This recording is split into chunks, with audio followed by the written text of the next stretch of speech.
Kailangan ko ring mabuhay, Len. Hindi ko kayang ubusin ang natitirang kabataan ko sa loob ng 4 na sulok ng ospital habang pinapanood ang anak nating dahan-dahang naghihingalo. Patawad, pero kinuha ko ang pera.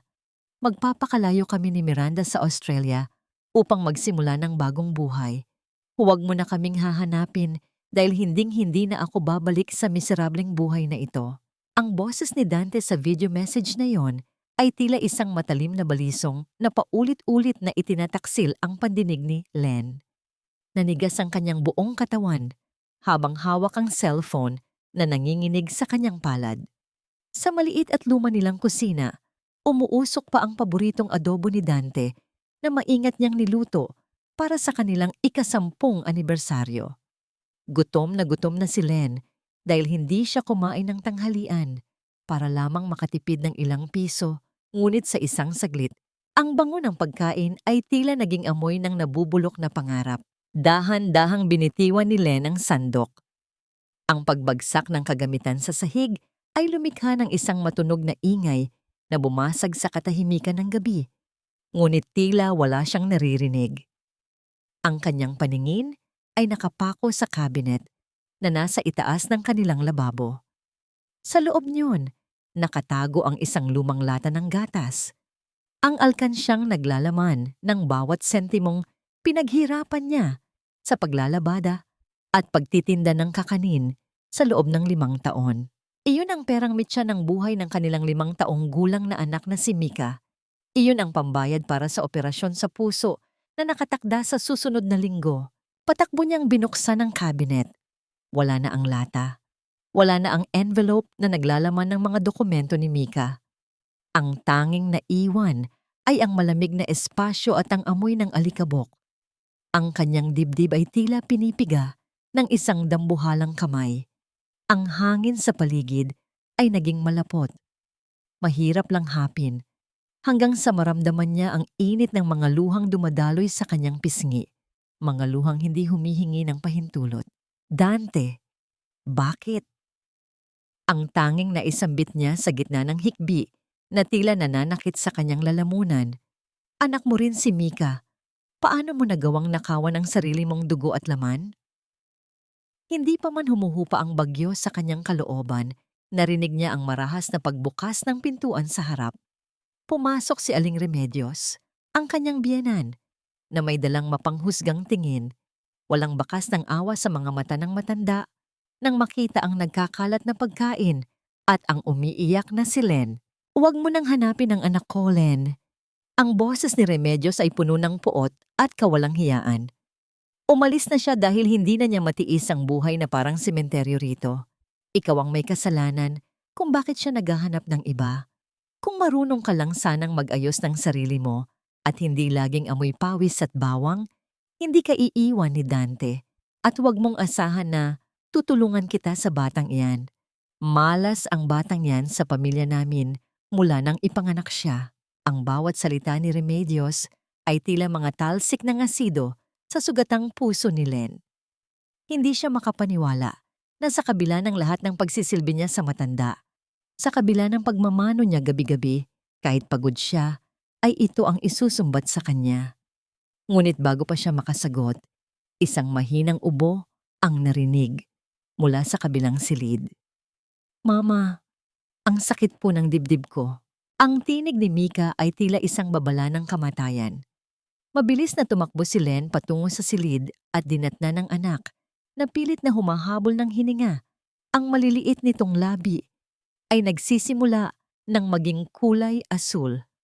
Sa sandaling iyon, ang galit ni Len kay Dante ay napalitan ng isang higit na matinding takot.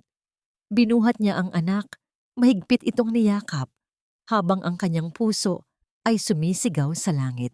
Tumayo siya at hinarap ang kanyang biyenan nang may mga matang nagniningas sa gitna ng luha. Lalabas kami sa pamamahay na ito, Aling Remedios, at tandaan niyo ito. Kapag dumating ang araw na kami naman ang nasa itaas, huwag na huwag kayong lilingon sa amin. Dahil mula sa segundong ito, patay na si Dante sa buhay namin. Lumabas si Len sa ilalim ng madilim na langit. Dala ang anak na nawawalan na ng malay. Ang ulan ay nagsimulang pumatak ng malakas, tila nakikiramay sa bigat ng kanyang bawat hakbang. Wala siyang pera, wala siyang masisilungan, at ang tanging bitbit niya ay ang naghihingalong katawan ni Mika. Saan siya kukuha ng lakas kung ang taong pinagkatiwalaan niya ay siya ring pumatay sa huling pag-asa ng kanilang anak? Hanggang kailan kakayanin ng isang ina na pasanin ang mundo habang ang kanyang sariling puso ay durog na durog na? Wala akong pakialam kung mamatay ang batang iyan, Len. Sa simula pa lang, sinabi ko na kay Dante na hindi namin kalahi ang batang iyan dahil masyadong mahina ang kanyang dibdib. Huwag mo akong hingan ng pera dahil ang bawat sentimong naiwan rito ay pag-aari ng anak ko para sa bago niyang buhay sa Australia. Ang mga salitang binitawan ni Aling Remedios ay tila mga palasong may lason na bumaon sa marupok na pag-asa ni Len. Nakaluhod siya sa basang semento ng kalsada. Yakap-yakap ang nanghihinang katawan ni Mika na binalot niya ng kanyang lumang jacket. Ang ulan ay hindi tumitigil sa pagbuhos, tila nakikipagpaligsahan sa mga luha ni Len na hindi na maubos-ubos. Ang pintuan ng bahay na itinuring niyang tahanan sa loob ng 10 taon ay nakasara na, isang matigas na harang na naghihiwalay sa kanya mula sa tanging silungan nila. Sa loob ng kanyang isipan, paulit-ulit na bumabalik ang imahe ng kanyang asawa. Paano nagawang talikuran ni Dante ang lahat? Ang bawat pagsisikap ni Len, ang bawat gabing hindi siya natutulog upang maglaba ng tambak na damit ng ibang tao para lamang madagdagan ng ipon para sa operasyon ni Mika. Lahat ng yon ay kinuha ni Dante sa isang iglap. Ang sakit ay hindi lamang nasa kanyang puso.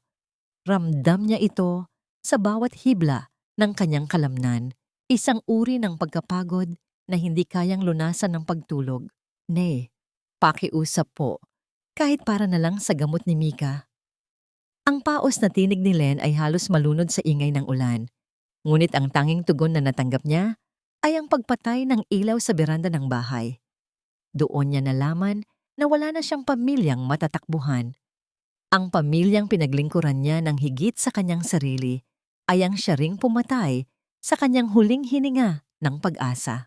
Dinala ni Len si Mika sa pinakamalapit na pampublikong ospital. Ang amoy ng antiseptic at ang malamig na hangin mula sa aircon ay tila nagpapatindi sa kanyang panginginig. Habang naghihintay sa hallway, naramdaman niya ang isang maliit at malamig na kamay na pilit na humahaplos sa kanyang pisngi. Iminulat ni Mika ang kanyang mga mata. Ang mga ito ay puno ng pagod, ngunit may bahid pa rin ng pagmamahal. Mama, wag na po kayong umiyak. Magiging okay din po ako. Bulong ng bata bago muling ipikit ang mga mata. Ang munting kilos na yon ni Mika, ang pagtatangkang punasan ang luha ng ina sa gitna ng sarili nitong paghihirap, ay sapat na upang tuluyang gumuho ang kuta ng katatagan ni Len. Napahagulgol siya ng tahimik. Ang kanyang balikat ay nayayanig sa bigat ng kawalan ng katarungan. Miss, kailangan niyo pong mag-deposit ng 3,000 piso para sa mga laboratory tests at paunang gamot. Ang boses ng cashier ay walang emosyon. Tila isang makina na bumibigkas ng mga numero. Tiningnan ni Len ang kanyang pitaka. Ang tanging laman yon ay 200 piso at ang basang reseta ni Mika. Wala po ba talagang paraan? Bukas na bukas din po, maghahanap ako ng trabaho. Ang kanyang boses ay puno ng pagsusumamo, ngunit ang cashier ay bumaling na sa susunod na pasyente sa pila. Sa gitna ng kanyang kawalan ng malay sa paligid, isang anino ang lumapit sa kanya. Isang lalaking nakasuot ng plansadong polo shirt, may bitbit na briefcase at may mga matang tila nakakakita sa kaibuturan ng kanyang kaluluwa. Siya si Attorney Gabriel. Nakatayo siya roon, pinagmamasdan ng isang inang pilit na itinatago ang kanyang pagkawasak sa harap ng maraming tao. Heto, gamitin mo muna ito. Ang boses ni Gabriel ay malalim at kalmado, tila isang anchor sa gitna ng nagngangalit na dagat. Inabutan niya si Len ng ilang pirasong papel na pera. Hindi ito isang limos. Ang paraan ng pag-abot niya ay may kasamang respeto na matagal nang hindi nararamdaman ni Len mula sa ibang tao. Nag-angat ng tingin si Len. Ang kanyang mga mata ay puno ng pagtataka at hiya. Sino po kayo? Bakit niyo po ako tinutulungan? Hindi mahalaga kung sino ako, sagot ni Gabriel habang nakatingin sa naghihingalong si Mika. Ang mahalaga ay maligtas ang anak mo. Hindi ka dapat naririto. Humihingi ng awa sa mga taong walang puso. Dapat ay ipinaglalaban mo ang karapatan mo. Bago pa makasagot si Len, tumunog ang kanyang cellphone, isang tawag mula sa isang kapitbahay. Sa kabilang linya, ang balita ay tila isang huling hampas ng martilyo sa kanyang pagkatao. Len, bilisan mo. Nandito ang mga tauhan ni Aling Remedios. Inilalabas nila ang lahat ng gamit nyo sa kalsada. Sabi nila, ibinebenta na raw ni Dante ang bahay nyo. Nanigas si Len. Wala na silang babalikan. Wala na ang kanilang silungan. Habang ang kanyang anak ay nakikipaglaban sa kamatayan sa loob ng ospital, ang kanilang buong buhay ay itinatapon na parang basura sa labas ng kanilang tahanan. Lumingon siya kay Gabriel. Ang kanyang mga mata ay nagsusumamo sa isang sagot na hindi niya pa kayang bigkasin. Saan sila pupunta sa gitna ng baha at kadiliman? Mayroon pa bang puwang ang katarungan para sa isang inang ninakawan na ng lahat, maging ng sarili niyang karapatang mabuhay ng may dignidad? Ang mga kamay ni Len ay hindi na makilala. Ang dating malambot at mapuputing daliri na hinahangaan noon ni Dante ay naging magaspang, puno ng sugat at namamagitan na sa hapdi dahil sa maghapong pagkakababad sa matapang na sabon at tubig. Ang bawat kuskos niya sa maruruming damit ng ibang tao ay tila isang pagtatangka na burahin ang dumi ng nakaraan. Ngunit kahit anong linis ang gawin niya, ang pait ng pagtataksil ay nananatiling nakakabit sa kanyang balat. Sa loob ng isang maliit at barong-barong na gawa sa pinagtagpi-tagping yero at kahoy, nakatira ngayon si Len at ang anak niyang si Mika. Ito ang tahanan ng kanyang matalik na kaibigang si Saling, ang tanging taong hindi tumalikod sa kanya nang itaboy siya ng mundo. Ang hangin sa loob ay mainit at amoy usok mula sa mga sasakyang dumadaan sa kalapit na kalsada. Walang maayos na bintana. At ang tanging nagbibigay ng liwanag ay ang sikat ng araw na pilit na sumisilip sa mga butas ng bubong. Len, itigil mo na muna yan. Kumain ka muna ng lugaw. Ang malumanay na boses ni Saling ay nagpalingon kay Len. Kanina ka pang madaling araw naglalako ng kakanin. Tapos ngayon ay tambak na labada naman ang hinarap mo. Tao ka rin, hindi ka makina. Ngumiti ng pilit si Len habang pinupunasan ang pawis na namumuo sa kanyang noo gamit ang dulo ng kanyang basang duster. Kailangan ko itong tapusin, Saling. Ang gamot ni Mika hindi pwedeng maantala. At ang ipon para sa operasyon, kailangang magsimula uli ako sa bawat sentimo. Lumingon siya sa sulok kung saan nakahiga si Mika sa isang manipis na banig. Ang bata ay pilit na natutulog sa gitna ng ingay ng radyo ng kapitbahay at ang aling-aungaw ng mga batang naglalaro sa labas. Nakikita ni Len ang bawat pag-akyat at pagbaba ng dibdib ng kanyang anak. Isang paghihirap na hindi dapat nararanasan ng isang musmos. Ang init ng panahon ay tila isang kaaway na sumasakal sa hininga ni Mika. At ang bawat ubo nito ay tila isang saksak sa puso ni Len. Nang gabi ring iyon, habang nagpapahinga ang kanyang pagal na katawan, hindi sinasadyang nabuksan ni Len ang kanyang luma at basag na cellphone. Isang post sa social media ang bumulaga sa kanya. Litrato yon ni Dante at Miranda sa Sydney, Australia. Nakatayo sila sa harap ng Opera House, suot ang mga mamahaling coat at may malalawak na ngiti sa kanilang mga labi. Sa harap nila ay isang mesa na puno ng masasarap na pagkain at wine. Ang ganda ng bagong buhay namin dito. Salamat sa lahat ng blessings.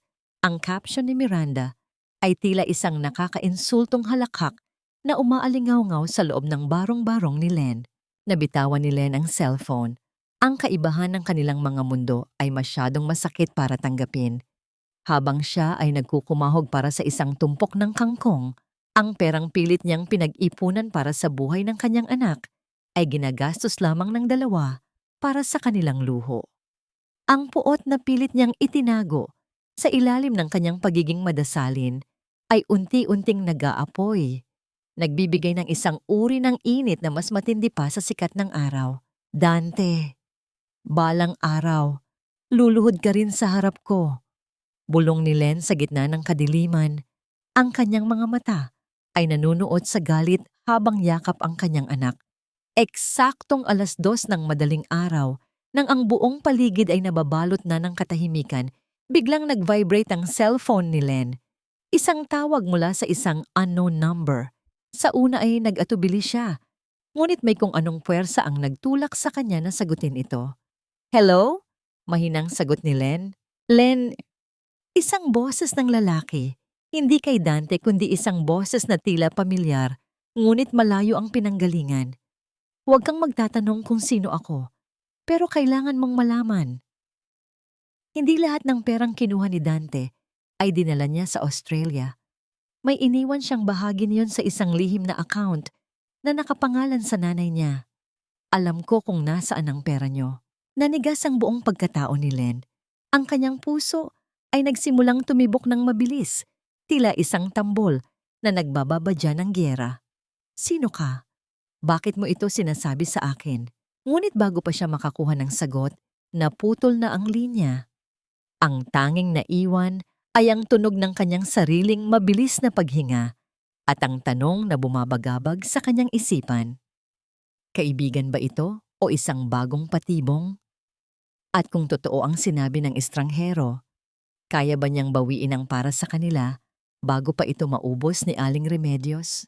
Ang sikat ng araw ay tila mga nagbabagang karayom na tumutusok sa balat ni Len, habang hirap na hirap siyang nagtutulak ng isang lumang kariton na puno ng mga kakanin. Bawat hakbang niya sa gilid ng maalikabok na kalsada ay may kasamang mabigat na paghinga, ngunit hindi siya pwedeng tumigil. Nasa isip niya ang misteryosong tawag kagabi.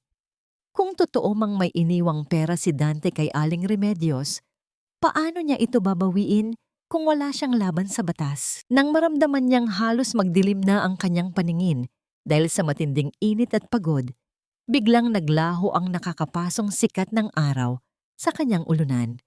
Isang malapad at itim na payong ang sumilong sa kanya. Nang mag-angat siya ng tingin, nakita niya si Attorney Gabriel. Nakasuot ito ng malinis na puting long sleeves na nakatupi hanggang siko, at ang mukha nito ay hindi kakikitaan ng pandidiri sa kanyang pawisan at madungis na hitsura. "Huwag mong piliting pasanin ang buong mundo, Len." Ang malumanay na boses ni Gabriel ay tila isang malamig na tubig na nagpawis sa uhaw ng kanyang kaluluwa. Kinuha ng abogado mula sa kanyang bulsa ang isang malinis na panyo at inabot ito kay Len. Walang mali siya, walang kakaibang hawak, tanging isang purong paggalang sa isang inang lumalaban. Nahihiyang tinanggap ni Len ang panyo. Umiiwas ng tingin dahil sa kamalayan na ang kanyang amoy ay halong usok at pawis, habang ang lalaking nasa harap niya ay amoy kapayapaan at kasiguraduhan. "Attorney Gabriel, anong ginagawa niyo rito? Paano niyo ako nahanap? Bumalik ako sa ospital upang kumustahin kayo, ngunit nalaman kong lumabas na kayo at wala na rin kayo sa inyong lumang bahay. Nagtanong-tanong ako hanggang sa maituro nila ako rito." Sagot ni Gabriel habang sabay silang naglalakad. Pilit na isinasabay ng abogado ang kanyang hakbang sa pagtulak ni Len sa kariton upang manatili itong nasa lilim ng payong. Nang makarating sila sa isang maliit na tindahan, naupo sila sa isang mahabang bangkong kawayan. Dito na ibinuhos ni Len ang lahat. Ikinuwento niya ang tawag ng hindi kilalang lalaki tungkol sa perang hawak ng kanyang biyenan.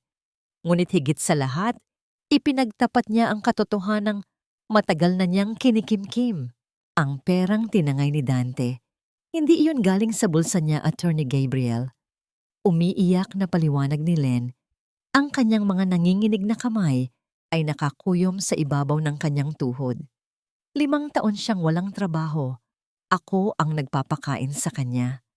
Ang bawat sentimong nasa bangko ay galing sa pagkasunog ng balat ko sa araw, sa pagkasugat ng mga kamay ko sa paglalaba. Pati ang perang inutang ko para kay Mika, kinuha niya para ipambili ng tiket at luho nila ng kabit niya sa Australia. Ninakaw niya hindi lang ang pera ko, kundi ang mismong dugo at pawis ko. Amamatamam. Nakita ni Len kung paano nagbago ang ekspresyon ni Gabriel. Ang kalmadong mukha ng abogado ay napalitan ng isang mariing pagnganga ng panga, isang palatandaan ng nag-uumapaw na galit para sa kawalang katarungang narinig. Hindi nito hinawakan si Len, ngunit ang lalim ng pagtitig nito sa kanya ay sapat na upang iparamdam na hindi na siya nag-iisa sa laban na ito. Len, pakinggan mo akong mabuti. Panimula ni Gabriel, ang kanyang boses ay puno ng determinasyon. I want to handle your case at wala kang babayaran sa akin kahit isang kusing. Pro bono. Hindi ako papayag na ang isang inang tulad mo ay tapakan lang ng mga taong walang konsensya. Babawiin natin ang buhay ng anak mo. Halos hindi makapaniwala si Len. Sa buong buhay niya, ang pamilya ni Dante ay laging naniningil ang utang na loob sa bawat maliit na pabor.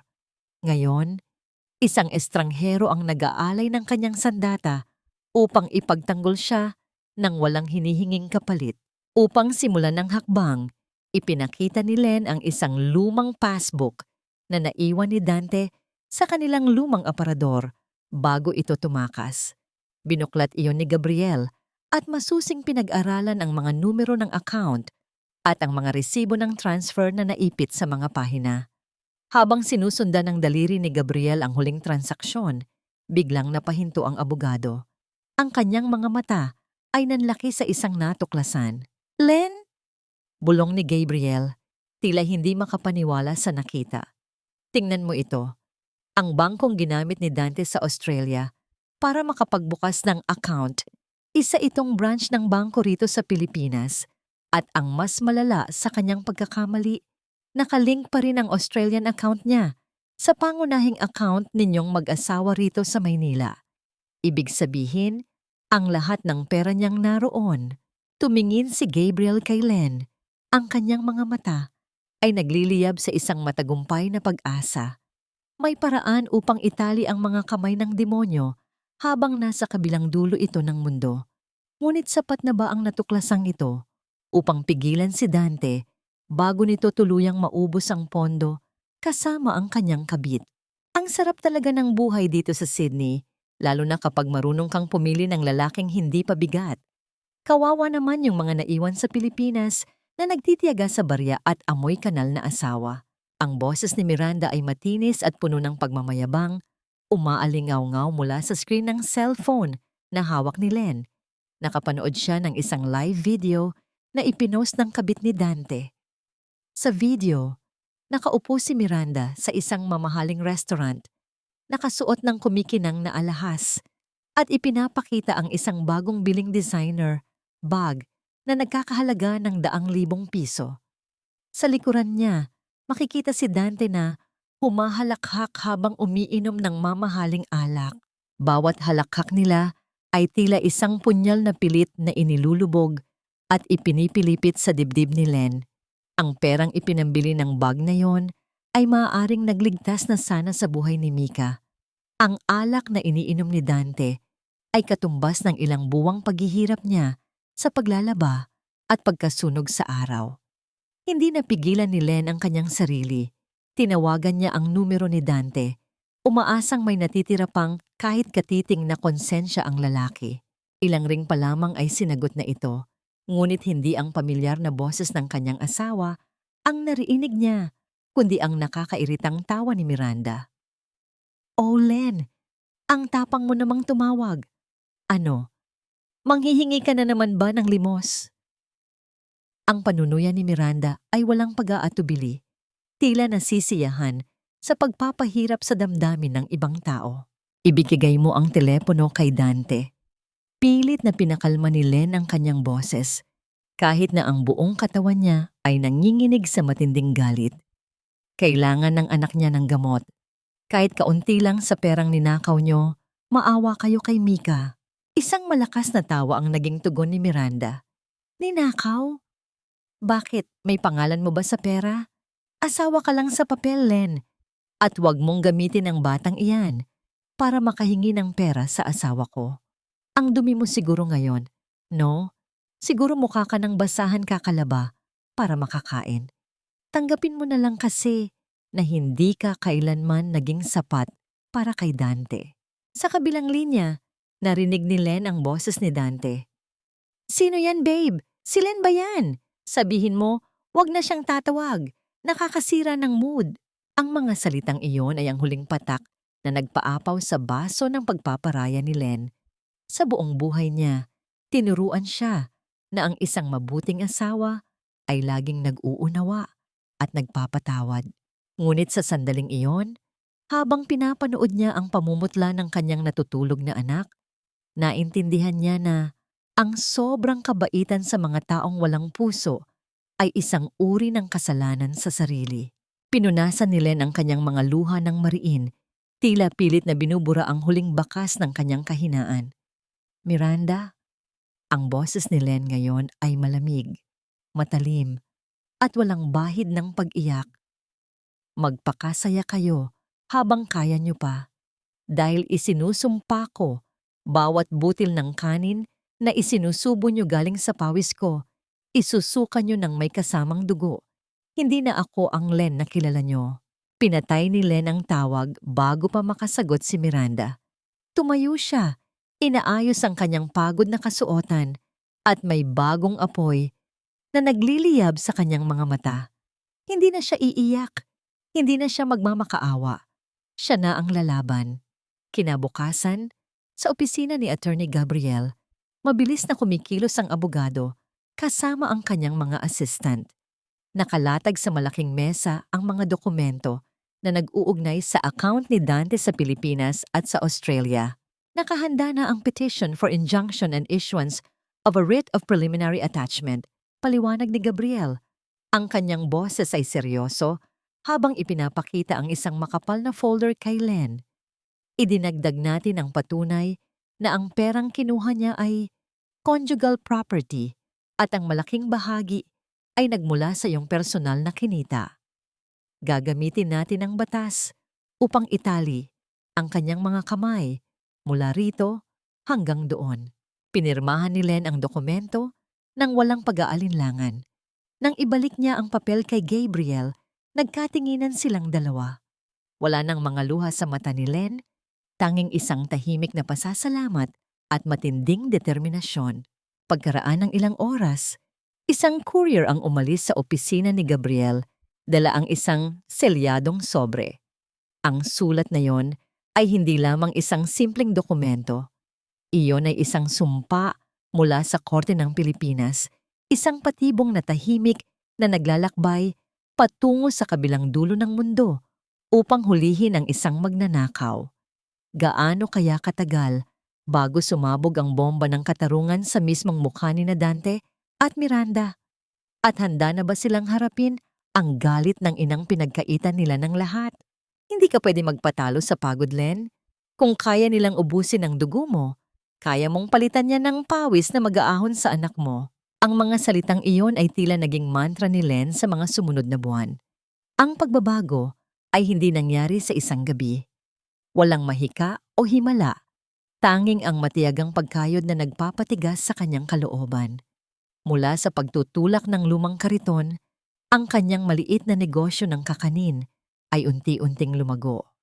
Sa tulong ng ilang mabubuting kapitbahay sa lugar ni Nasaling na nakatikim ng kanyang luto, nakapagpatayo si Len ng isang maliit na karinderya na gawa sa kahoy at lona sa gilid ng palengke. Aling Len, ang sarap talaga ng adobo mo. Pangpiesta ang lasa. Isang masayang bati ng trooper ng jeep. Nasuki niya habang kumakain ito sa isang maliit na mesa.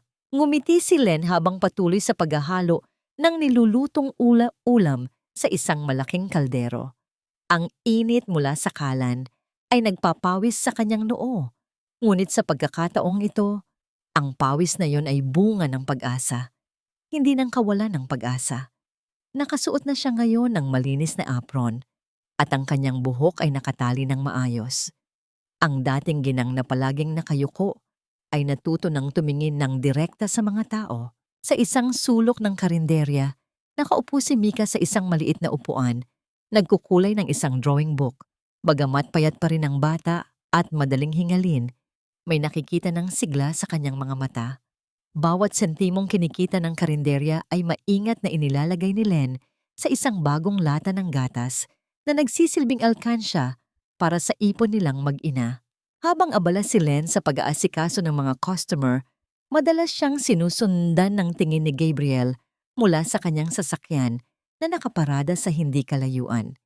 Minsan ay bumababa ito para kumain ng tanghalian, hindi bilang isang abogado, kundi bilang isang kaibigan na naging tahimik na taga-suporta. Wala itong binibitawang mabubulaklak na salita, ngunit ang paraan ng pagbili nito ng madalas na labis na ulam upang ipamigay sa ibang tao ay sapat na upang maramdaman ni Len na may nagmamalasakit sa kanyang tagumpay. Unti-unti nang umaandar ang kaso natin, Len. Ang balita ni Gabriel isang hapon habang nakaupo sila sa isang bakanting mesa. Inilapag ng abogado ang isang papel na nagpapakita ng update mula sa korte. Hinihintay na lang natin ang pinal na pirma ng judge para sa tuluyang pag-freeze ng mga assets ni Dante na konektado rito sa Pilipinas. At kapag nangyari yon, mararamdaman na nila ang epekto doon. Habang pilit na nagtatayo ng bagong buhay si Len, sa kabilang dulo ng mundo, ang paraiso ni Dante at Miranda ay nagsisimula ng gumuho. Ang perang ninakaw ni Dante ay unti-unting nauubos ng mas mabilis kaysa sa inaasahan niya. Ang buhay sa Sydney ay hindi palagaya ng pag-upo sa silya at pag-antay ng grasya. Masyadong mahal ang upa, ang pagkain, at higit sa lahat, ang bisyo ni Dante at Miranda. Bakit wala nang laman ang wallet mo? Ang matinis na sigaw ni Miranda na umalingaw-ngaw sa loob ng kanilang inuupahang apartment. Inihagis ng babae ang isang bill ng kuryente na hindi pa nababayaran sa mukha ni Dante. Sabi mo maraming pera. Bakit ngayon puro ka reklamo kapag bumibili ako ng mga bagong damit? Dante, na nakahiga sa sofa na may hawak na bote ng murang alak, ay nagpakawala ng isang iritadong buntong hininga. Pwede ba, Miranda? Masyado kang magastos. Hindi ko naman pwedeng basta na lang i-withdraw lahat ng pera mula sa Pilipinas ng minsanan dahil masyadong malaki ang bayad sa transfer fees. At isa pa, nahihirapan akong makahanap ng trabaho rito dahil turista lang ang visa ko. Problema mo yan! Galit na sagot ng babae, padabog na isinukbit ang kanyang bag. Aalis ako. Hahanap ako ng lalaking kayang ibigay ang buhay na ipinangako mo sa akin. Sayang ang ganda ko sa'yo. Naghihirap na nga, tamad pa. Ang malakas na pagsara ng pinto ay nag-iwan kay Dante sa kalungkutan at galit. Para siyang binuhusan ng malamig na tubig. Ang babaeng ipinagpalit niya sa kanyang mag-ina ay unti-unti nang nagpapakita ng tunay nitong kulay nang magsimulang maglaho ang kinang ng kanyang nakaw na yaman. Nang gabi ring iyon sa Pilipinas, isinasara na ni Len ang karinderya. Pagod ngunit masaya siyang binibilang ang kinita nila para sa araw na yon. Ang mga barya at papel na nakalatag sa mesa ay katumbas ng ilang hakbang patungo sa kaligtasan ni Mika. Ngunit habang abala siya sa pagtutupi ng lona, isang malakas na tunog ng pagbasag ang bumasag sa katahimikan ng gabi. Isang bato ang inihagis sa isang kaldero, sinundan ng amoy ng gaas na mabilis na kumalat sa hangin. Naramdaman ni Len ang matinding kilabot nang makita ang isang anino ng tao na tumatakbo palayo. At sa hindi kalayuan, ang isang maliit na baga ng apoy na palapit ng palapit sa kanilang tindahan. Papatayin ba ng apoy na ito ang bagong pangarap na pilit ibinabangon ni Len? At sino ang nasa likod ng masamang tangkang ito? Ang apoy ay parang isang gutom na halimaw na pilit kinakain ng mga lona at kahoy na nagtatayo sa maliit na karinderya ni Len. Ang amoy ng gaas at nasusunog na materyales ay nagdulot ng hapdi sa kanyang mga mata, ngunit ang mas matinding hapdi ay naramdaman niya sa kanyang dibdib. Ang karinderya na ito ay hindi lang basta tindahan. Ito ang dugong bumubuhay sa kanila ni Mika. Walang pag-aatubili, dinampot ni Len ang isang timba ng tubig na itinabi niya panghugas sana ng mga kaldero, kinabukasan at mabilis na ibinuhos ito sa nag-aapoy na bahagi. Subalit ang gaas na ibinuhos ng hindi nakikilalang salarin ay mas matapang kaysa sa tubig. Tila nagalit pa ang apoy at lalong lumaki. Tulong! May sunog! Tulungan niyo ako! Ang sigaw ni Len ay pumailan lang sa tahimik na palengke. Ang kanyang boses ay nanginginig dahil sa takot at desperasyon. Kinuha niya ang isa pang timba, ngunit naubos na ang tubig. Sa pagkakataong ito, naramdaman na niya ang init ng apoy na halos dumila na sa kanyang braso. Napaluhod siya. Pilit niyang hinahawi ang makapal na usok habang ang kanyang isip ay naglalayag patungo sa mukha ni Mika. Kung masusunog ito, paano na ang operasyon ng kanyang anak? Paano na ang mga pinaghirapan niya? Isang lalaki ang biglang sumulpot mula sa dilim.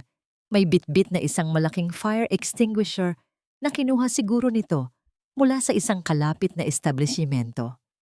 Ang seryosong mukha ni Attorney Gabriel ay nagbibigay ng kakaibang tapang sa gitna ng kaguluhang nagaganap. Mabilis nitong binuksan ng fire extinguisher at inialpas ang puting kemikal patungo sa nagngangalit na apoy. Ang tunog ng pagbuhos ng apoy ay napalitan ng malakas na pagbuga ng hangin mula sa extinguisher. "Len, lumayo ka! Baka masunog ka!" Sigaw ni Gabriel na ngayon ay balot na rin ng usok at alikabok ang mamahaling polo. Hindi niya inalintana ang dumi. Tanging ang kaligtasan ni Len ang nasa isip niya. Pagkaraan ng ilang minutong pakikipaglaban, tuluyang namatay ang apoy. Ang naiwan na lamang ay ang amoy ng usok at ang bahagyang nasunog na pader ng karinderya. Ligtas ang mga kagamitan. Ligtas ang tindahan. Nang maramdaman ni Len na tapos na ang panganib, gumuho ang kanyang tuhod. Napatakip siya ng muka at umiyak ng tahimik. Nakita niya ang kanyang mga pangarap na halos maging abo sa isang iglap.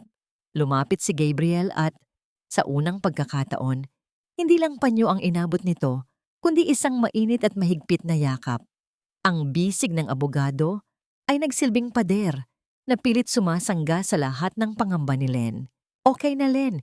Ligtas na ang tindahan mo. Ligtas ka na." Ang bulong ni Gabriel na tila isang panalangin na nagpapatahan sa lumuluhang kaluluwa ni Len. Ang init ng katawan ni Gabriel at ang kalmante nitong boses ay nagpabalik sa kanya sa wisyo. "Bakit, Attorney Gabriel? Bakit may mga taong ayaw akong makitang nakatayo?" "Wala naman akong inapakang tao." Hikbi ni Len habang inilalayo ng bahagya ang sarili, ngunit pinanatili ang paghawak sa braso ng abogado bilang suporta. Ipinakita ni Gabriel ang isang lumang takip ng bote na nakita niya sa lapag kung saan nag-umpisa ang sunog. "Len, kilala mo ba kung sino ang laging bumibili ng ganitong klaseng gaas sa palengke at nakatira sa malapit na bayan?" Nanlaki ang mga mata ni Len. Isang mukha lamang ang pumasok sa isip niya.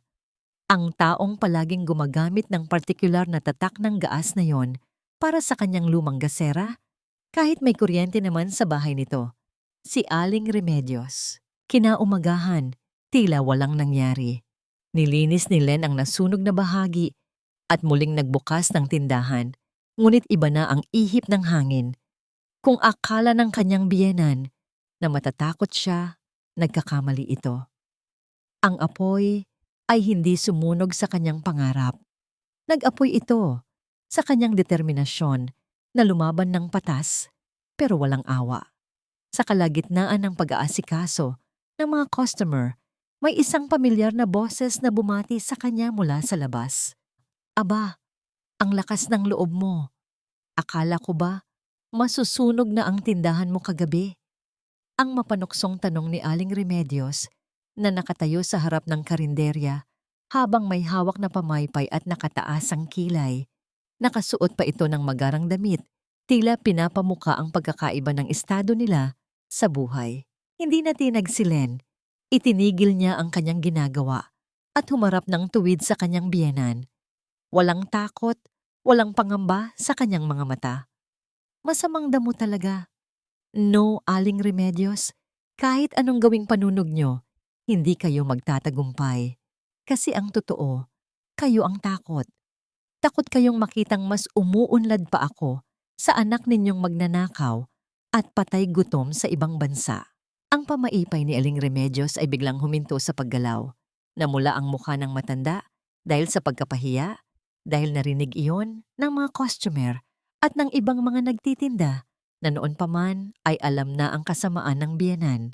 Bago pa makapagsalita muli si Aling Remedios, biglang tumunog ang lumang cellphone ni Len na nakapatong sa ibabaw ng lalagyan ng ulam. Nakatingin siya sa screen ng may pagkabigla.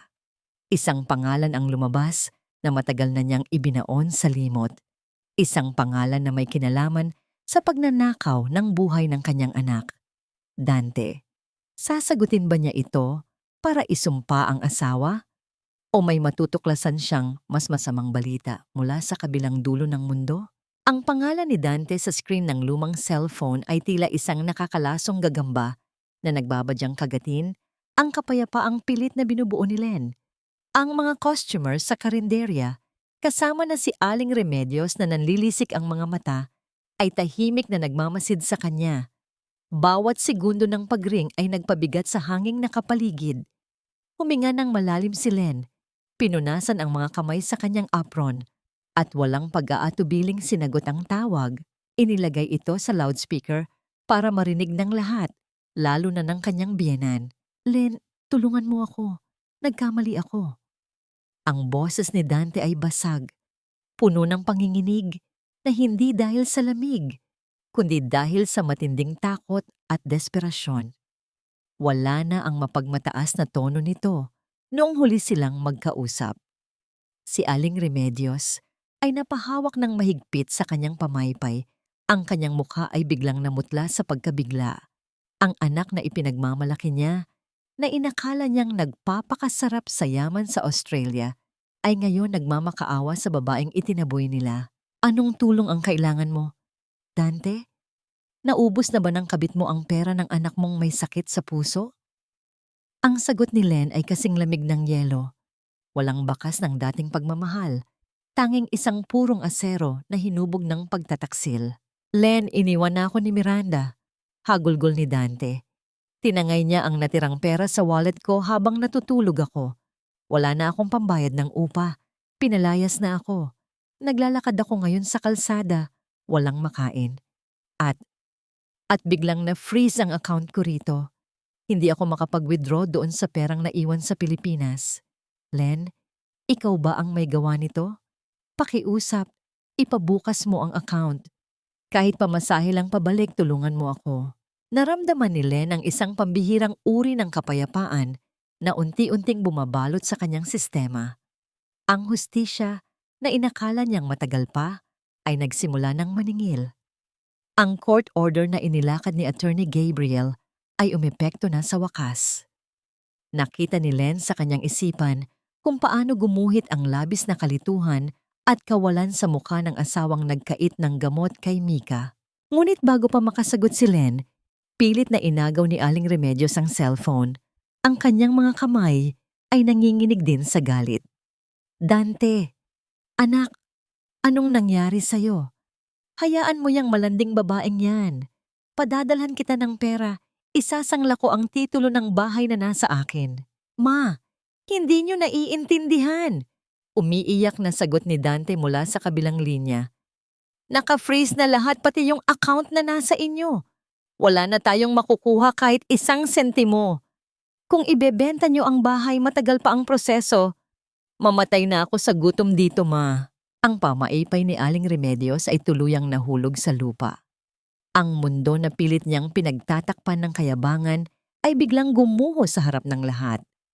Ang mga tao sa palengke ay nagsimulang magbulungan, nag-aalinlangan kung maaawa ba o tatawa sa kamalasan ng mag-ina na walang ginawa kundi manghamak ng kapwa. Kinuha pabalik ni Len ang cellphone mula sa natulalang biyenan. Lumapit siya kay Aling Remedios. Ang kanyang mukha ay seryoso at punong-puno ng dignidad. Narinig niyo yon, Aling Remedios?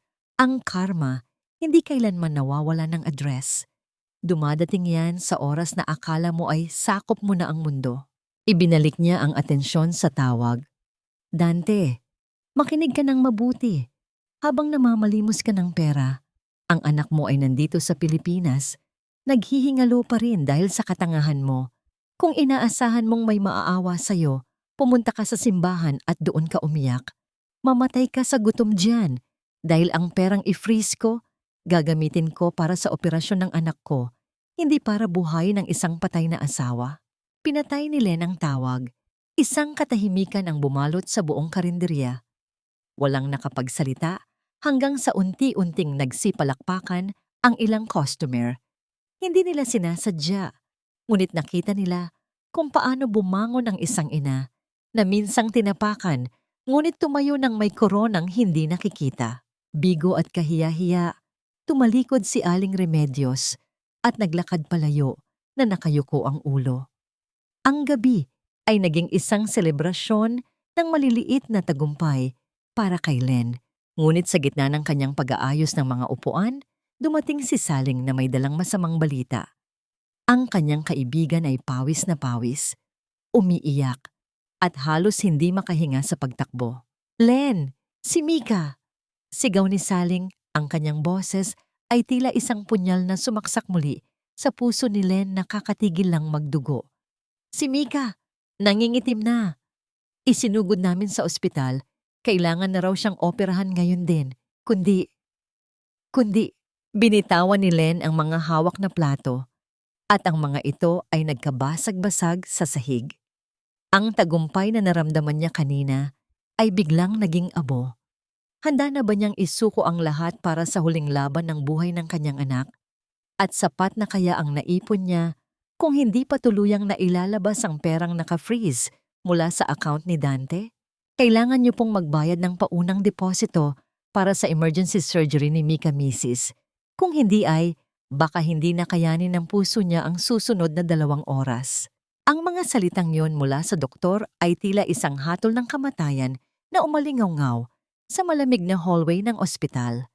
Napasandal si Len sa puting pader, ang kanyang mga binti ay tila naging malambot na kandila na nawawalan ng lakas.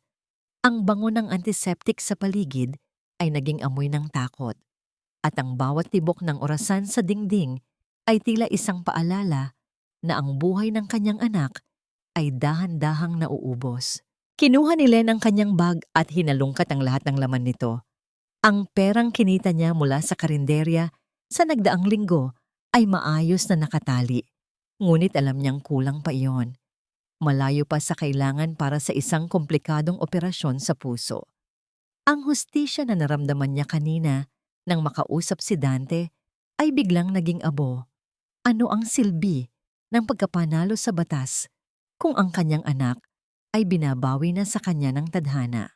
Sa kalagitnaan ng kanyang pag-iyak, narinig ni Len ang marahas na tunog ng mga yabag ng sapatos. Si Aling Remedios ay mabilis na naglalakad patungo sa kanya. Ang mukha nito ay punong-puno ng puot at pagkukunwari. Wala itong dalang tulong, kundi isang panibagong bugso ng paninisi. Ito ang gusto mo, di ba, Len? Ang makitang nagdurusa kaming lahat. Ang boses ni Remedios ay matinis at puno ng gaslighting. Hindi alintana ang katahimikan ng intensive care unit. Dahil sa pagmamatigas mong i-freeze ang account ni Dante, mamatay-matay na ang anak ko sa gutom sa Sydney. At ngayon, ang apo ko ang nagbabayad ng kasamaan mo. Sinusumpa ka ng langit dahil sa ginagawa mo sa asawa mo. Tumingin si Len sa kanyang biyenan.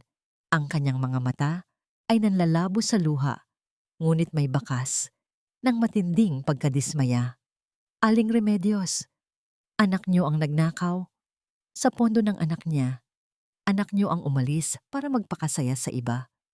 Huwag niyo akong sisisihin sa bunga ng sarili niyang kademonyuhan. Wala akong pakialam. Sigaw ng matanda.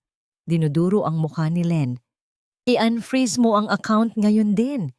Ibigay mo sa akin ang access para mapadalhan ko si Dante at kung may matira, ibibigay ko sa iyo para sa batang yan. Pero unahin mo ang anak ko. Ang ganitong uri ng kalupitan ay tila hindi na tao ang kaharap ni Len. Sa gitna ng kaguluhang ito, dumating si Attorney Gabriel. Nakasuot pa rin siya ng polo. Mula sa trabaho, ang kanyang mukha ay seryoso at protektado. Mabilis siyang tumayo sa pagitan ni Len at ni Remedios, isang matibay na harang laban sa kamandag ng matanda. "Mrs., umalis na kayo bago ko tawagin ang security." Ang boses ni Gabriel ay mahinahon, ngunit may awtoridad na hindi matatanggihan. "Ang ginagawa niyo ay harassment at hindi ako mag-aalinlangang ireklamo kayo sa pulisya. Ang perang naka-freeze ay nasa ilalim ng utos ng korte at walang karapatan ng anak niyo o kayo na hawakan niyon hanggat hindi natatapos ang pagdinig." Pilit na nagmura si Remedios bago padabog na tumalikod, iniwan ang isang hangin na puno ng pait. Nang makaalis ang matanda, hinarap ni Gabriel si Len. Nakita niya ang panginginig ng mga balikat ng babae. Hindi siya nagsalita agad. Sa halip, kinuha niya ang bitbit na mainit na kape at inabot ito kay Len. Ang kanyang mga daliri ay bahagyang dumapo sa malamig na kamay ng ina. Isang sandali ng tahimik na suporta na nagpabuhos muli ng luha ni Len. "Attorney Gabriel, wala akong sapat na cash ngayon." Hikbi ni Len. Ang kanyang boses ay tila isang maliit na bata na nawawala sa dilim. Ang pera sa account ni Dante ay kailangan pang dumaan sa motion para ma-release para sa medical emergency. Sabi ng doktor, 2 oras na lang, hindi aabot ang batas sa bilis ng kamatayan. Tumitig si Gabriel kay Len. Ang kanyang mga mata ay nagpapakita ng isang determinasyong higit pa sa pagiging isang abogado. "Hindi tayo aasa sa korte para sa deposito ngayon, Len. Gagamitin ko ang personal kong pondo. Bayaran mo na lang ako kapag nakuha na natin ang hatol sa account ni Dante. Ang mahalaga ngayon ay ang tibok ng puso ni Mika." Nanlaki ang mga mata ni Len sa kabutihan ng lalaki. Ang namagitan sa kanila sa gitna ng baong ospital, isang pagpapatunay na sa mundo ng mga magnanakaw at traidor, meron pa ring mga taong marunong magmahal nang walang hinihintay na kapalit. Mabilis na naglakad si Gabriel patungo sa cashier upang ayusin ang lahat. Naiwan si Len na nakatingin sa pintuan ng operasyon. Ang kanyang puso ay puno ng halo-halong takot at pasasalamat. Ngunit habang naghahanda ang mga nurse, isang balita mula sa loob ang nagpatahimik sa lahat. Ang kondisyon ni Mika ay biglang bumaba at ang mga doktor ay nagkakagulo sa loob ng silid. May isang nurse na lumabas, nagmamadali, at ang kanyang mukha ay puno ng pag-aalala. "Mrs., may problema po. Hindi tumatanggap ang katawan ng bata ng paunang gamot. Kailangan nating makakuha ng pirma ng biological father para sa isang espesyal na waiver dahil sa panganib ng procedure. Nasaan po ang asawa niyo?" Napatitig si Len sa kawalan. Paano niya makukuha ang pirma ng isang lalaking nasa kabilang dulo ng mundo, nagalit sa kanya, at kasalukuyang naghihirap sa gutom sa Sydney? Kung hindi mapipirmahan ang waiver na yon, sa loob ng susunod na 30 minuto, tuluyan ng titigil ang puso ni Mika nang hindi man lang nasisilayan ng pag-asa. "Pirma ko ba ang kailangan nyo?" "Sige, Len. Pero bago ko gawin yan, i-unfreeze mo muna ang account ko. Huwag nyo akong gawing tanga. Dahil kung mamatay ang batang yan, kasalanan mo dahil mas pinili mo ang pera kaysa sa buhay niya." Ang boses ni Dante sa kabilang dulo ng video call ay tila isang kagat ng makamandag na ahas. Ang mukha nito sa screen ay malayo na sa dating gwapo at maayos na lalaking minahal ni Len. Malalim ang mga mata nito, madungis ang balat, at halatang ilang araw nang hindi nakakakain ng maayos sa Sydney. Ngunit sa kabila ng kanyang kahirapan, ang pagiging manipulative at gaslighting ay hindi nawala. Ang bawat salita niya ay tila isang maruming daliri na pilit isinisisi kay Len ang kasalanang siya naman ang gumawa. Nakahawak si Len sa bakal na railings ng hospital bed. Ang kanyang mga kuko ay tila ibinabaon niya sa malamig na metal upang pigilan ang sarili sa paghimlay sa sahig. Sa likod ng glass window ng ICU, nakikita niya ang maliliit na tubo na nakakabit sa katawan ni Mika. Ang kanyang anak ay parang isang ibong bali, ang pakpak, naghihintay ng isang pirma upang makalipad muli patungo sa buhay. Dante, nakikiusap ako, wala ng oras. Ang hikbi ni Len ay naging isang pakiusap na tila galing sa ilalim ng lupa. Ang perang yon ay para sa operasyon na ito. Kapag binuksan ko ang account at kinuha mo ang laman, wala nang matitira para iligtas ang anak mo. Hindi mo ba talaga mahal si Mika? Isang mapait na tawa ang isinagot ni Dante. Mahal? Paano ko siya mamahalin kung ang nanay niya ay pinapanood akong mamatay sa gutom dito sa kalsada? Pirma kapalit ng pera, Len. Pumili ka. Sa sandaling iyon, naramdaman ni Len ang isang mainit na kamay na pumatong sa kanyang balikat. Si Attorney Gabriel, kinuha ng abogado ang cellphone mula kay Len at hinarap si Dante ng may mga matang tila nagyayelong asero. Dante, makinig ka. Ang boses ni Gabriel ay mababa, ngunit puno ng panganib. I am recording this call. Ang ginagawa mo ay extortion sa gitna ng isang medical emergency. Sa ilalim ng batas ng Pilipinas at kahit sa Australia, maaari kitang kasuhan ng criminal negligence at abandonment of a minor with imminent danger. Kapag namatay ang bata, dahil hindi mo pinirmahan ang waiver na ito, sisiguraduhin ko na hindi ka lang magugutom dyan. Ipapakulong kita sa Australia bago ka pa man ma-deport pabalik dito. Sandaling natigilan si Dante. Ang takot ay gumuhit sa kanyang mga mata nang makita ang determinasyon ng abogado. Ngunit bago pa man ito makasagot, lumapit si Len sa screen. Ang kanyang mukha ay malapit na malapit.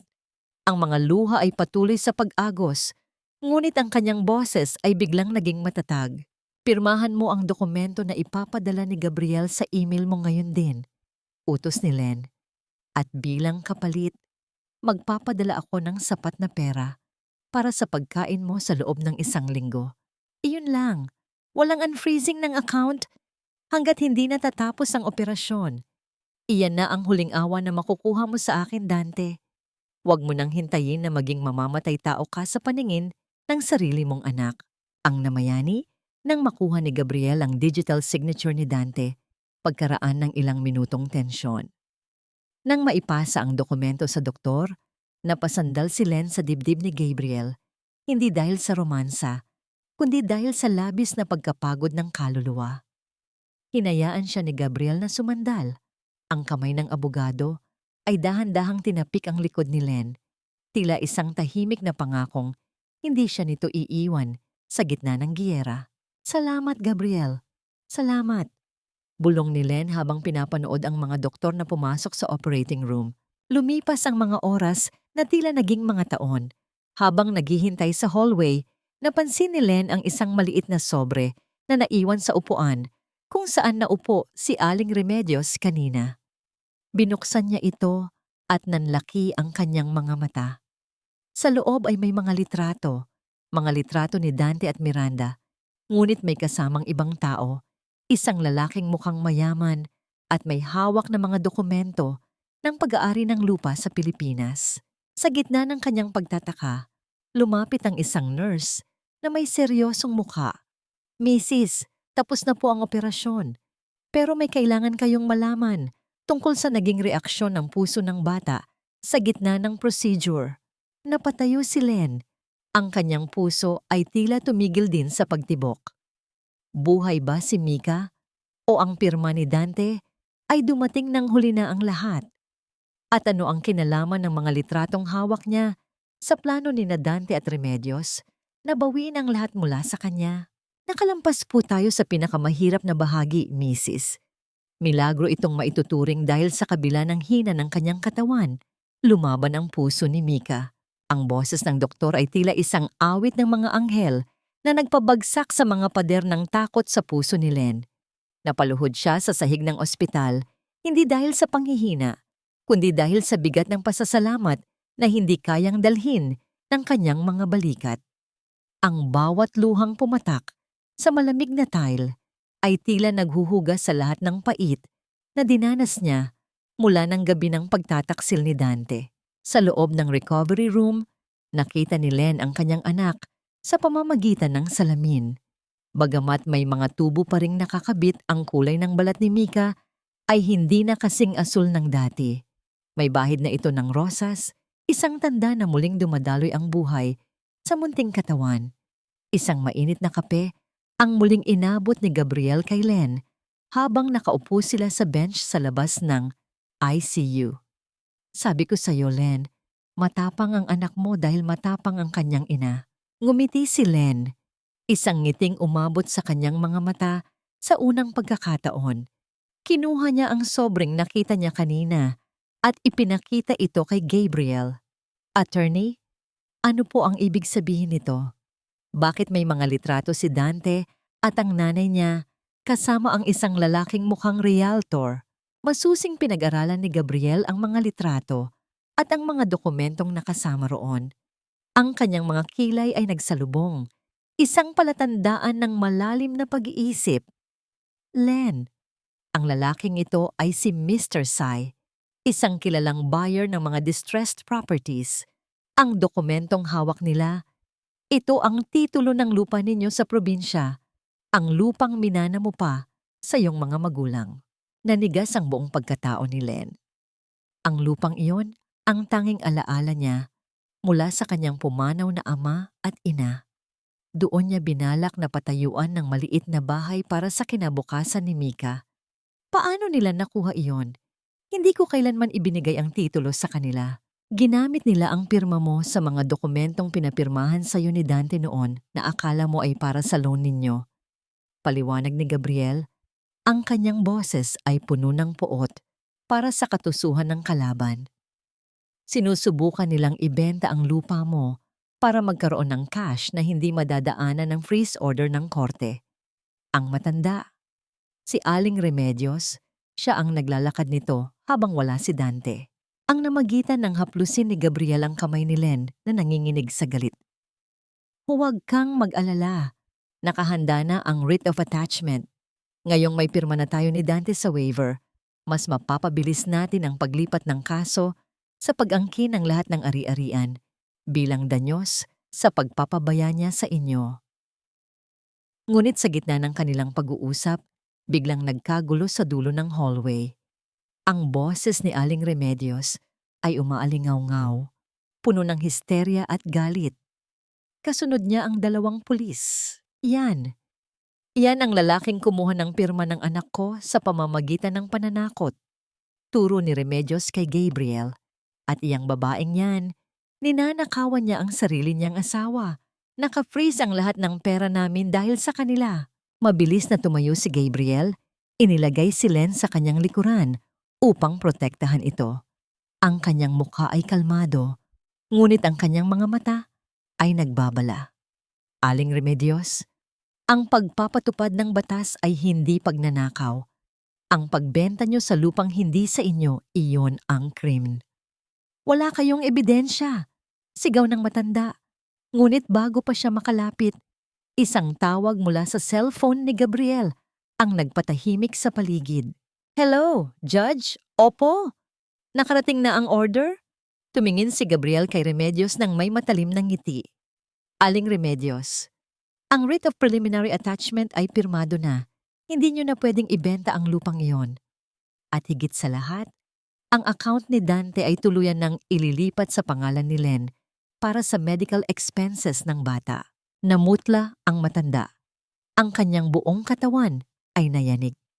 Ngunit ang mas matinding dagok ay dumating nang bumukas ang pinto ng elevator at lumabas ang isang opisyal mula sa Bureau of Immigration. Mrs. Len, may balita po kami mula sa aming counterparts sa Australia. Panimula ng opisyal. Si Dante ay kasalukuyang nasa kustodya na ng mga autoridad doon. Dahil sa mga dokumentong ipinasa ni Attorney Gabriel tungkol sa kaso nyo rito, kanselado na ang kanyang visa. Ide-deport siya pabalik ng Pilipinas sa loob ng 48 oras upang harapin ang kanyang mga kaso. Naramdaman ni Len ang isang pambihirang uri ng tagumpay. Ang tadhana ay tila isang malaking gulong na bumabalik na sa kinalalagyan nito. Ngunit sa likod ng kanyang isipan, may isang tanong na sumagi.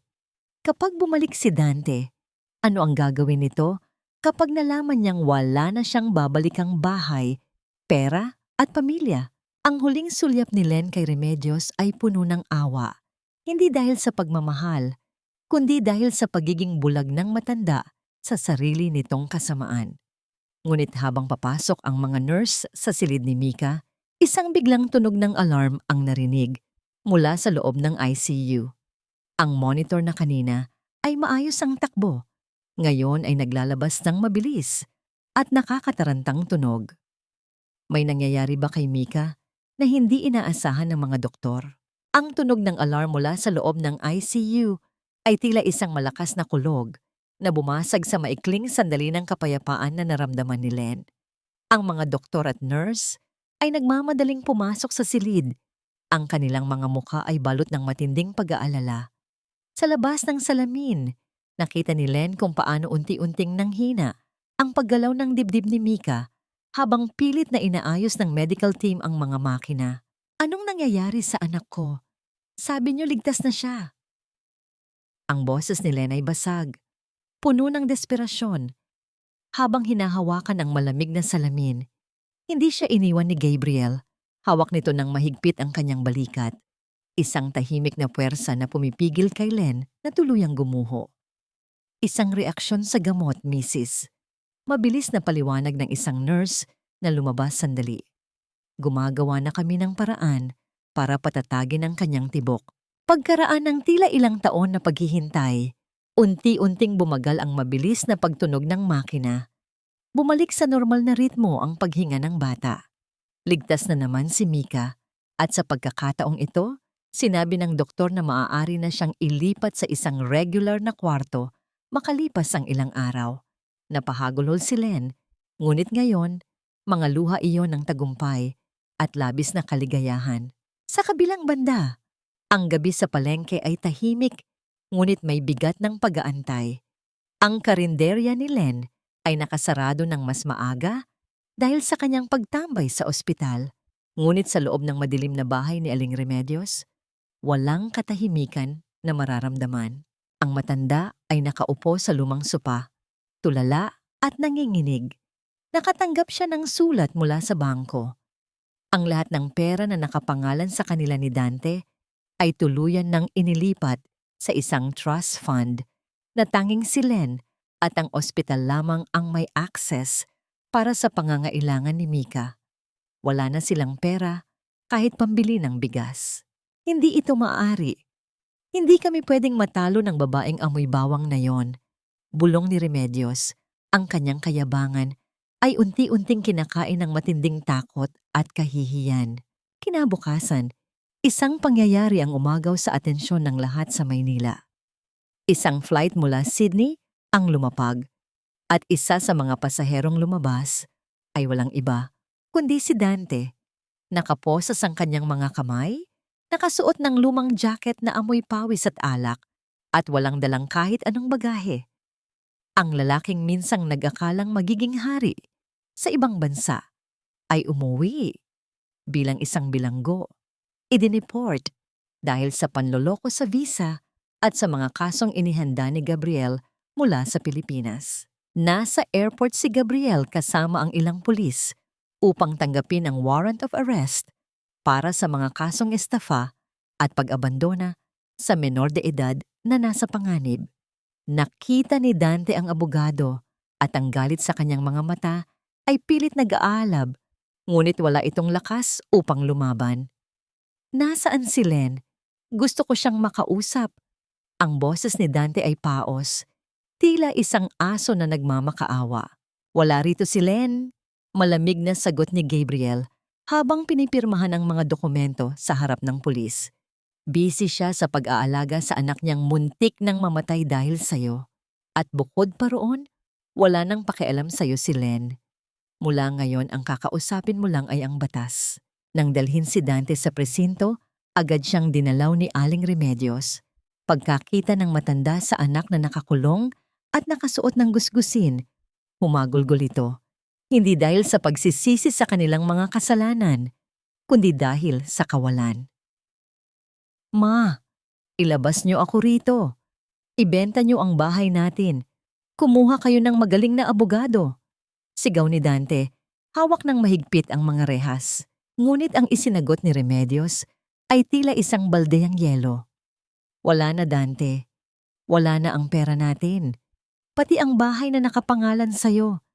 Ni-freeze ng husgado at inilagay bilang collateral sa mga danyos na idinulot mo kay Len. Wala na tayong babalikan. Nanlaki ang mga mata ni Dante. Ang lahat ng pinaghirapan niya na nakawin, linlangin, at pagtaksila ng kanyang mag-ina ay nauwi sa wala. Wala si Miranda, wala siyang pera, wala siyang tahanan, at ngayon, wala siyang kalayaan. Samantala, sa isang maaliwalas na kwarto sa ospital, unti-unting iminulat ni Mika ang kanyang mga mata. Sa tabi niya, nakangiti si Len. Ang muka ay puno ng pagmamahal na hindi kailanman matitinag ng anumang bagyo. Mama, mahinang sambit ni Mika. Nandito lang si Mama, anak. Ligtas ka na.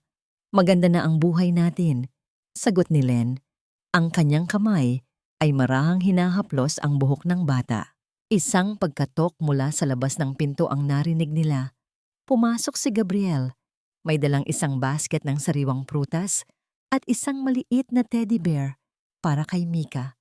Ang nangiti sa mukha ng abogado ay tila isang bagong araw matapos ang mahabang dilim. Ngunit habang nagpapalitan sila ng may init na sulyap, isang tawag mula sa istasyon ng pulisya ang natanggap ni Gabriel. Ang kanyang muka ay biglang sumeryoso. Attorney Gabriel, tumakas po si Dante. Nakuha niya ang susi ng pulis na nag-escort sa kanya sa banyo at ngayon ay hinahanap siya sa buong paligid ng Maynila. Napatayo si Len, ang kanyang paghinga ay muling bumilis. Ang demonyo ay nakawala at siguradong isa lamang ang kanyang pupuntahan upang maghiganti. Paano mapoprotektahan ni Len at Gabriel si Mika mula sa isang lalaking wala na talagang mawawala at handang gawin ang lahat para sirain sila? Ang balita tungkol sa pagtakas ni Dante ay tila isang malamig na hangin na pumasok sa kwarto ng ospital. Pinapatay ang init ng kaligayahan na kanina lamang ay nararamdaman ni Len. Ang kanyang mga kamay ay automatikong napahawak ng mahigpit sa manipis na kumot ng kama ni Mika na sa mga oras na yon ay tahimik na natutulog, walang kamalay-malay sa bagyong muling nagbabanta sa kanilang buhay. Paano siya nakatakas, Gabriel? Ang boses ni Len ay nanginginig, hindi sa takot, kundi sa matinding galit. Wala na siyang pera, wala na siyang kapangyarihan. Anong kaya pa niyang gawin? Seryoso ang mukha ni Gabriel habang tinitingnan ng mensahe sa kanyang cellphone. Ang isang taong wala nang mawawala ay ang pinakamapanganib sa lahat, Len. Hindi niya kailangan ng pera ngayon. Kailangan niya ng paghihiganti. At alam niya na ang pinakamabilis na paraan para sirain ka ay sa pamamagitan ng pinakamahalaga sa'yo. Tumingin ang abogado kay Mika. Nang marinig iyon, naramdaman ni Len na tila may sumakal sa kanyang lalamunan. Hindi siya papayag. Hindi pagkatapos ng lahat ng dugo, pawis at luhang ibinuhos niya para iligtas ang kanyang anak. Mabilis na kumilos si Gabriel.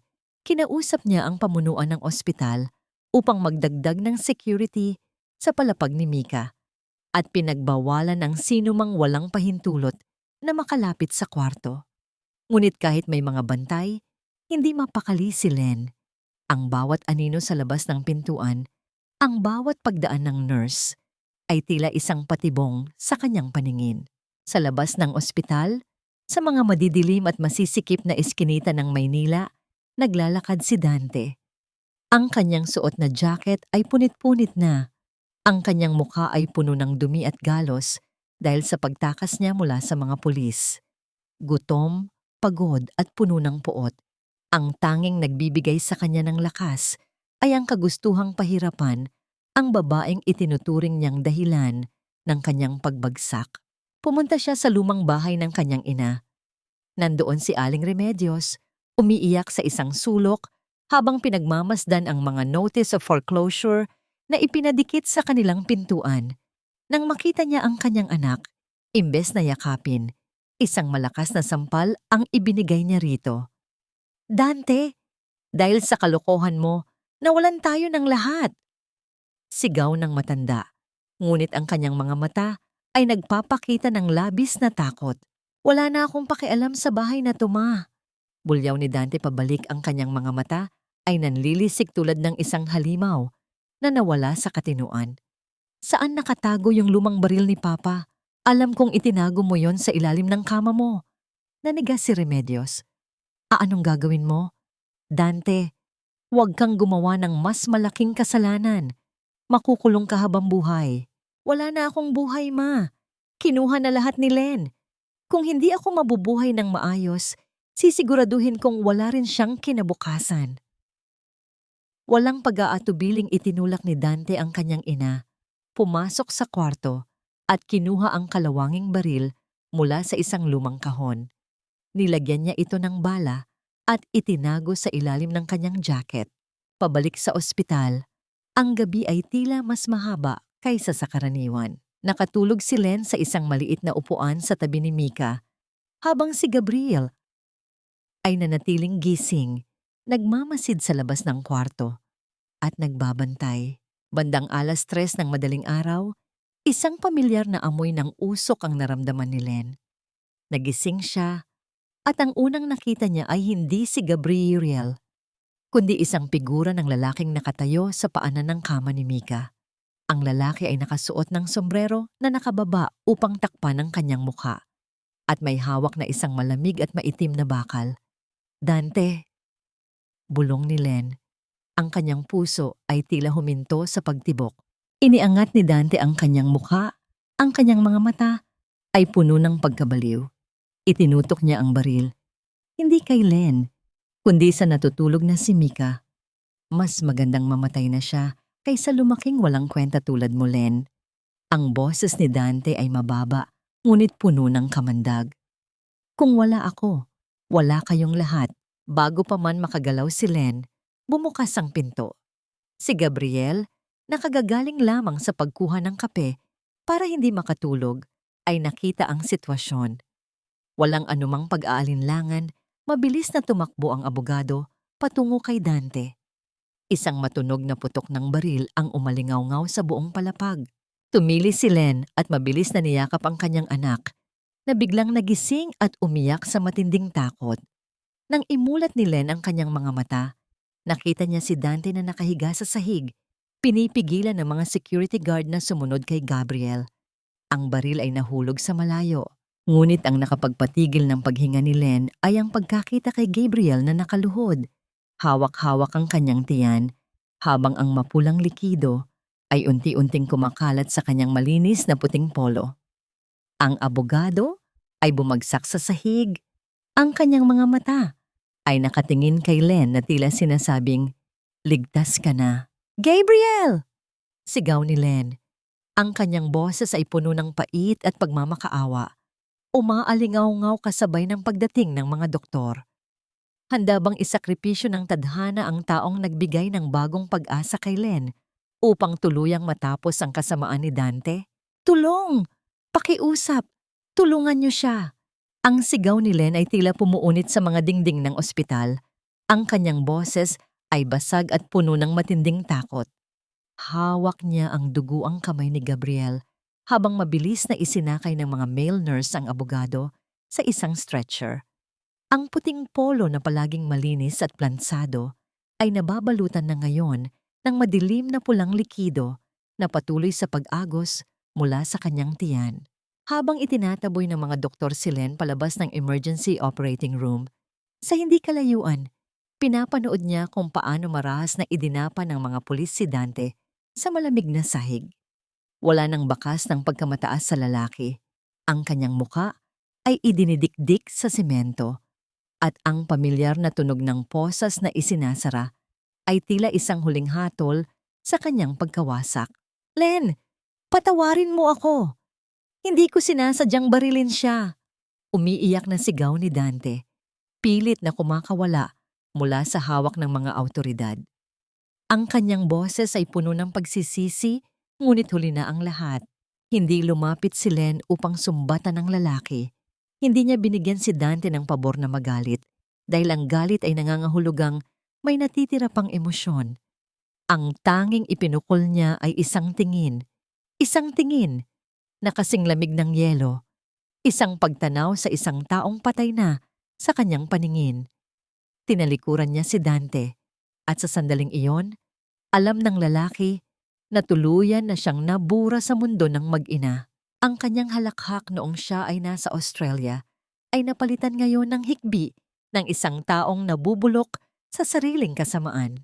Lumipas ang mga oras na parang mga dekada.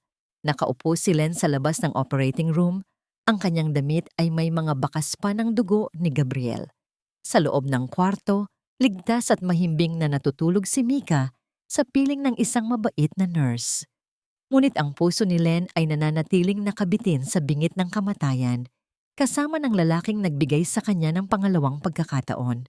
Naalala niya ang unang pagkikita nila nang iabot nito ang panyo sa gitna ng kanyang pagluha. Naalala niya kung paano ito nanindigan sa korte laban kay Aling Remedios. Gabriel wasn't just a lawyer, he was the shield she never knew she needed. Panginoon, bulong ni Len habang nakayuko. Ang kanyang mga kamay ay mahigpit na nakadaop. Kinuha na sa akin ng nakaraan ang lahat ng pinaghirapan ko. Huwag niyo pong kunin ang taong nagturo sa aking bumangon. Ako na lang po. Ako na lang ang parusahan ninyo. Pagkaraan ng 4 na oras, bumukas ang pinto ng operating room. Lumabas ang surgeon, pagod ngunit may bahagyang ngiti sa labi. Mrs., naging kritikal ang operasyon dahil muntik nang tamaan ang isang major organ, panimula ng doktor, at naramdaman ni Len na tila huminto ang pag-ikot ng mundo. Ngunit nakuha na natin ang bala. Stable na ang vital signs ni Attorney Gabriel. He is a fighter. Kailangan na lang niya ng mahabang pahinga para tuluyang gumaling. Napahagulgol si Len, nakasandal sa pader. Ang kanyang mga luha ngayon ay luha ng labis na pasasalamat. Ang lalaking sumalo ng bala para sa kanila ay patuloy na mabubuhay. Makalipas ang ilang araw, ang kwarto ni Gabriel sa ospital ay napuno ng liwanag. Nakaupo si Len sa tabi ng kama, tahimik na nagbabalat ng mansanas, nang maramdaman niyang may humawak sa kanyang kamay. Iminulat ni Gabriel ang kanyang mga mata, ang kanyang ngiti ay mahina, ngunit puno ng init. Pati ba naman sa pagtulog ko, hindi mo pa rin iniiwan ang pagtatrabaho? Biro ng abogado. Ang kanyang boses ay paos dahil sa ilang araw na hindi pagsasalita. Natawa si Len, bagamat may luhang pumatak mula sa kanyang mga mata. Ikaw ang pasaway. Attorney Gabriel, bakit mo sinalo ang bala? Paano kung hindi ka na nagising? Hinawakan ni Gabriel ng mas mahigpit ang kamay ni Len. Ang namagitan sa kanila, wala ng mga batas o dokumento. Tanging 2 taong nakatagpo ng kapayapaan sa isa't isa. Len, noong araw na nakita kita sa ospital na umiiyak para sa anak mo, nakita ko ang isang babaeng karapat-dapat ipaglaban. Sinalo ko ang bala dahil hindi ko kayang makita na ang mundo ay patuloy na nagiging malupit sa isang inang tulad mo. Sa mga oras na yon, isang balita ang umabot sa ospital. Sa loob ng presinto, inilabas na ang hatol kay Dante. Dahil sa patong-patong na kaso, mula sa pagnanakaw ng pera ng bata, pagtatangka sa buhay ni Mika, at frustrated murder kay Gabriel, hinatulan siya ng habambuhay na pagkakakulong. Si Aling Remedios ay pinaalis sa kanilang bahay dahil inilit na ito ng bangko, at ngayon ay namamalimos sa kalsada. Iniiwasan ng lahat ng taong minsang minaliit niya. Tapos na ang bagyo. Ang mga utang ay nabayaran na ng karma at ang hustisya ay tuluyang nanaig. Nang ilabas si Mika mula sa ospital, malakas na itong nakakalakad. Tumakbo ang bata patungo kay Gabriel at yumakap sa binti ng lalaki na nakaupo sa wheelchair. Tito Gabriel, salamat po sa pagligtas kay Mama at sa akin. Ngumiti si Gabriel, hinimas ang buhok ng bata at tumingin kay Len. Ang kanilang mga mata ay nag-usap ng walang salita. Ang bukas ay hindi na isang madilim na katanungan. Ito ay isang pangakong may kasamang liwanag. Ngunit sa pagtatapos ng mahabang laban na ito, paano haharapin ni Len ang bagong simula kung saan hindi na siya biktima, kundi isang babaeng tuluyan ng malaya? Ang bawat pagsubok ay naging hagdan, at ang bawat luhang pumatak sa lupa ay naging pataba sa pusong minsan nang naging tigang. Hindi ko inakalang ang isang guhong pangarap ay maaaring maging pundasyon ng isang mas matatag na tahanan. Ang mga salitang ito ay tahimik na binigkas ni Len sa kanyang sarili habang pinagmamasdan ang bagong pinturang karatula sa harap ng kanyang gusali. Hindi na ito isang maliit na karinderya na gawa sa lona. Ito na ang Mika's Garden, isang maaliwalas at sikat na restaurant na kilala hindi lang sa masasarap na ulam, kundi sa kwento ng katatagan ng may-ari nito. Ang bango ng sariwang sampagita sa paligid at ang amoy ng espesyal na adobo ay humahalo sa preskong hangin ng hapon. Maayos na ang lahat. Ang perang nakuha niya mula sa mga account ni Dante at ang tagumpay ng kanyang negosyo ay sapat na upang masiguro ang kinabukasan ni Mika. Ang kanyang anak ay masigla nang tumatakbo sa paligid. Ang kanyang mga pisngi ay mapula at puno ng buhay. Ang bawat tawa ni Mika ay tila isang musika na nagpapalimot sa lahat ng hapdi ng nakaraan.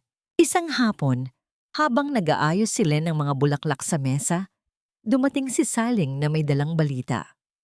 Len, nakita ko si Aling Remedios sa palengke kanina. Namamalimos siya sa tapat ng simbahan. Ang dumi-dumi niya at wala man lang gustong tumulong sa kanya dahil alam ng lahat ang ginawa niya sa inyo. Saglit na natigilan si Len. Isang malalim na buntong hininga ang kanyang pinakawalan. Walang galit na rumihestro sa kanyang mukha. Tanging isang bahid ng pagkaawa para sa isang taong nabulag ng sariling kasamaan. Hayaan mo na siya, Saling. Ang Diyos na ang bahala sa kanya. Sa ngayon, ang mahalaga ay ang kapayapaang narito sa atin. Tungkol naman kay Dante, natanggap ni Len ang balita na sa loob ng kulungan, wala itong kaibigan at palaging nag-iisa. Ang lalaking minsang nag-akalang kaya niyang nakawan ang sariling anak ay nabulok sa pagsisisi sa loob ng 4 na sulok ng selda. Para kay Len, si Dante ay isa na lamang malabong alaala, isang leksyon na kailangang pagdaanan upang mahanap ang tunay na sarili. Nabalik ang diwa ni Len nang marinig niya ang tunog ng isang sasakyang huminto sa tapat. Pumasok si Attorney Gabriel, nakasuot ng simpleng polo shirt. Ang kanyang pagkilos ay maayos na muli kahit na may bakas pa ng galos sa kanyang katawan mula sa operasyon.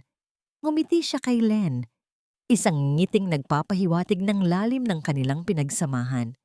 Handa ka na ba? Tanong ni Gabriel. Ang kanyang boses ay puno ng pagmamahal. Tumango si Len. Ngayong hapon ang kanilang pagpunta sa dalampasigan, ang paboritong lugar ni Mika. Sa loob ng sasakyan, habang si Mika ay masayang nagkukwento sa likod, nagkatinginan sina Len at Gabriel. Ang namagitan ng dahan-dahang abutin ni Gabriel ang kamay ni Len habang nagmamaneho, at sa pagkakataong ito, hindi na binawi ni Len ang kanyang kamay. Ang init ng palad ni Gabriel ay tila isang pangako ng proteksyon na hindi kailanman mapapagod. Nakarating sila sa dalampasigan habang ang araw ay unti-unti nang lumulubog, nagbibigay ng kulay kahel at lilang liwanag sa langit. Ang tunog ng mga alon na humahalik sa buhangin ay tila isang marahang bulong ng kalikasan. Tumakbo si Mika patungo sa tubig, tumatawa habang hinahabol ang mga bula ng dagat. Tumayo sina Len at Gabriel sa tuyong buhangin, pinagmamasdan ang bata. Gabriel! Mahinang panimula ni Len habang nakatanaw sa malayo, tila hinahabol ang mga alaalang matagal niyang kinimkim.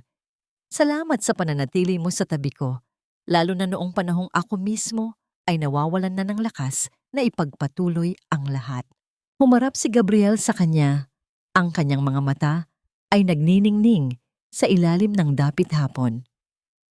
Len, hindi ako sumuko dahil alam kong sa ilalim ng lahat ng sakit na yon, may isang babaeng may pinakamagandang puso na nakilala ko. Hindi mo kailangang magpasalamat dahil ang makita kayong ligtas at masaya ang pinakamalaking panalo ko bilang isang lalaki. Dahan-dahang kinuha ni Gabriel ang isang maliit na pelus na kahon mula sa kanyang bulsa. Binuksan niya ito at isang simpleng singsing na may maliit na diamante ang kumislap sa ilalim ng huling sinag ng araw. Len, hindi ko maibabalik ang 10 taong nawala sa'yo, pero handa akong ibigay ang lahat ng natitirang taon ng buhay ko para siguraduhing hindi ka na muling iiyak sa takot. Will mo ba akong hayaang maging tunay na ama ni Mika at katuwang mo sa bawat bukas?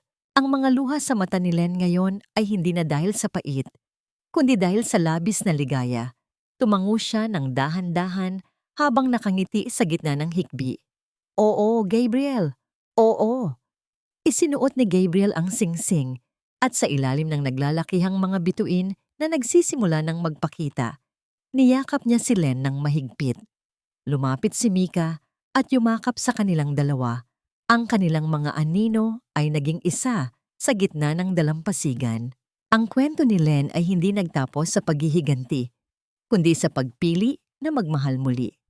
Ang hustisya ay hindi lamang ang pagkakulong ng may sala, kundi ang kalayaan ng biktima na mahanap ang kanyang sariling langit pagkatapos ng mahabang bagyo.